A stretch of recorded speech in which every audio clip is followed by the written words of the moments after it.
Assalamualaikum warahmatullahi wabarakatuh. Semangat pagi, pagi, pagi, pagi. Allahu Akbar. Apa kabarnya hari ini? Semoga selalu sehat dan semangat untuk belajar. Baik, hari ini kita akan belajar dimulai dengan membaca basmalah. Bismillahirrahmanirrahim. Hari ini kita akan belajar tema 7, subtema 2, tematik tentang perkembangan teknologi produksi sandang.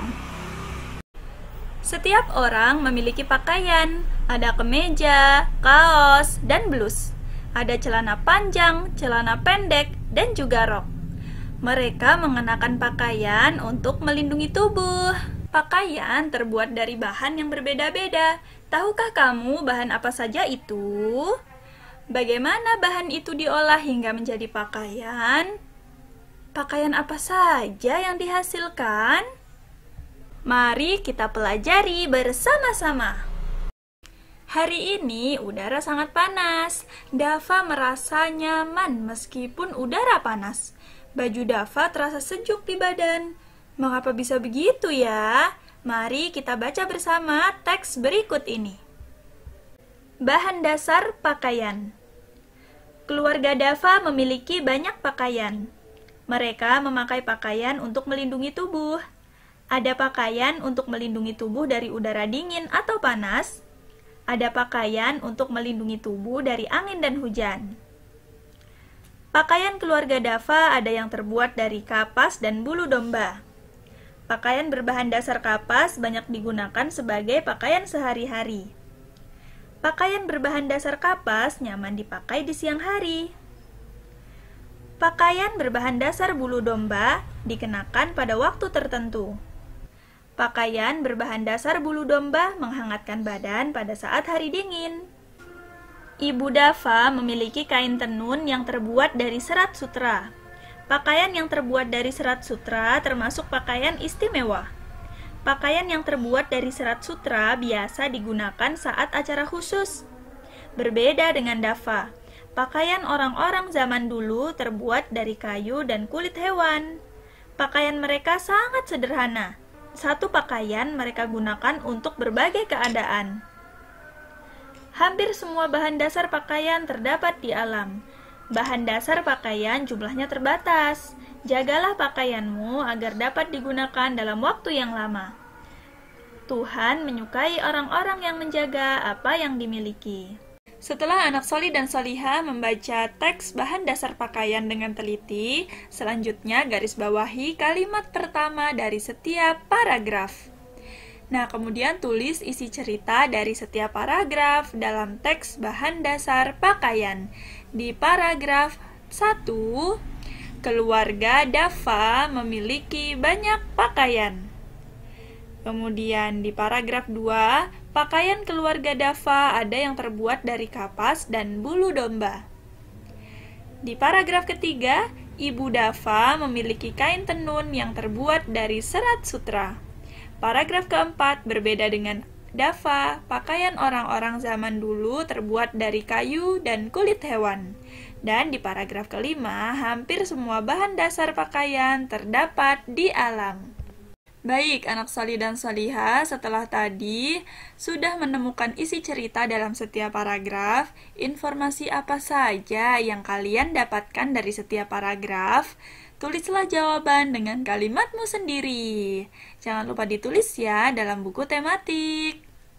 Anak solih dan solihah, dalam proses membuat pakaian, ternyata ada jenis pekerjaan. Misalnya kita lihat di paling bawah, dari adanya bunga kapas, berarti ada petani yang menanamnya. Nah, petani itu salah satu jenis pekerjaan ya. Kemudian ada pemintal kapas yang menjadikannya benang, kemudian ada penenun kain yang menjadikannya kain, kemudian ada perancang yang membuat pola baju, kemudian ada penjahit yang menjadikan baju jadi yang siap untuk dipakai. Perbedaan harus disikapi dengan baik. Contohnya di sekitar kita seperti perbedaan pekerjaan. Nah, selain itu ada juga tentang perbedaan berpakaian. Cara orang berpakaian pun berbeda-beda. Nah, meskipun berbeda dalam cara berpakaian, kita harus tetap menghargainya. Karena perbedaan dapat membuat kehidupan jadi lebih indah. Contohnya yang terdapat pada gambar. Yasmin selalu memakai kerudung dan baju yang menutupi seluruh tubuhnya.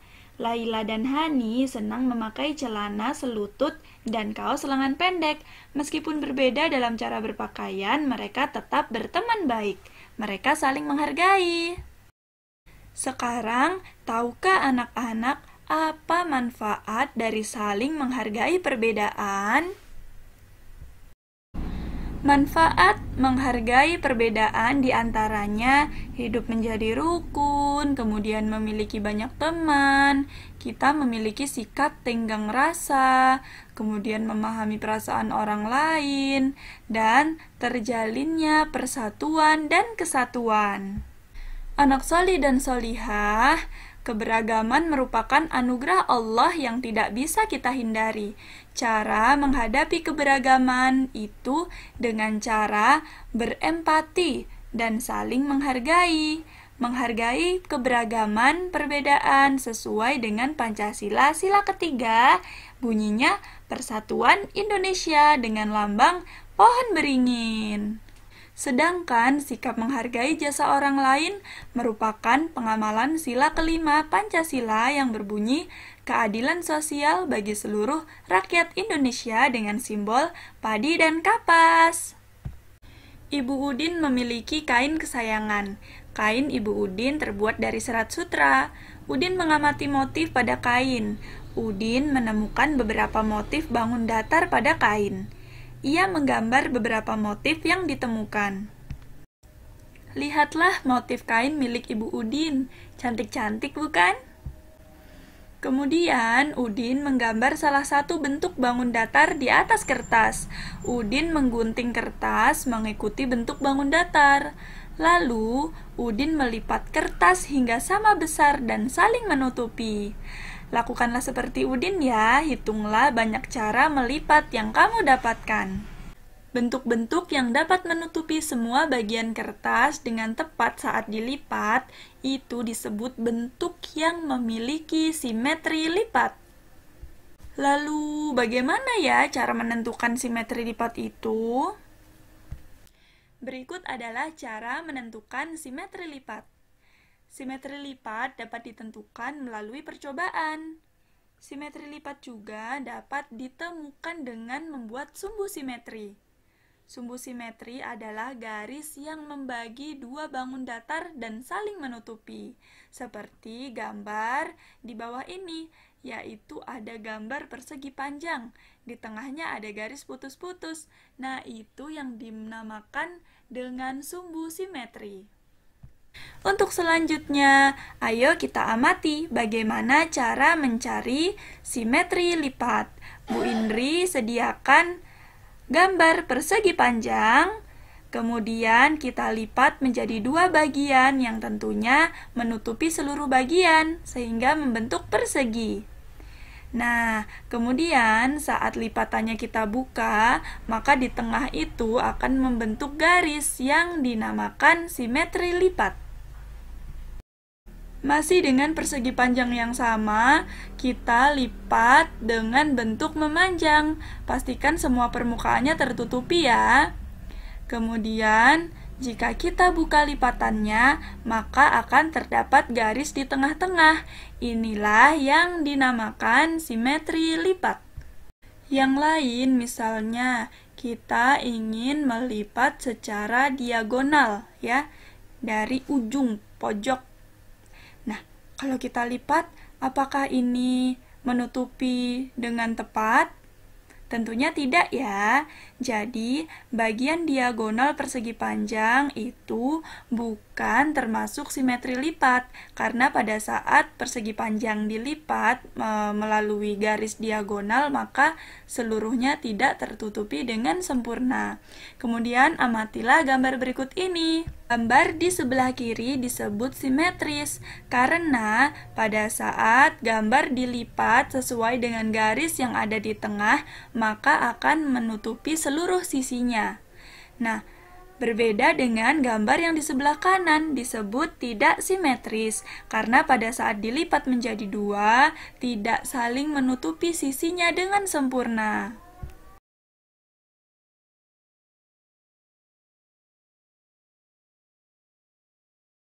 Dapat kita simpulkan bahwa bangun datar memiliki simetri lipat jika dapat dilipat menjadi dua bagian yang sama besar.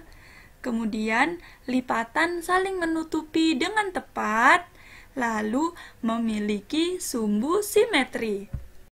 Sekarang, anak solih dan solihah perhatikan tabel berikut ini. Ada nama bangun datar dan banyak simetri lipat. Kita baca ya, mulai dari persegi panjang, simetri lipatnya ada 2. Persegi, simetri lipatnya ada 4. Segitiga sama sisi, ada 3. Kemudian segitiga sama kaki, simetrinya ada 1. Layang-layang ada 1. Dan belah ketupat simetri lipatnya ada 2. Nanti bisa dicoba ya anak solih dan solihah. Baiklah anak solih dan solihah, kita cukupkan pelajaran hari ini. Kita tutup dengan membaca hamdalah. Alhamdulillahirabbil alamin. Bu Indri mohon maaf jika ada kesalahan. Bu Indri akhiri. Wassalamualaikum warahmatullahi wabarakatuh.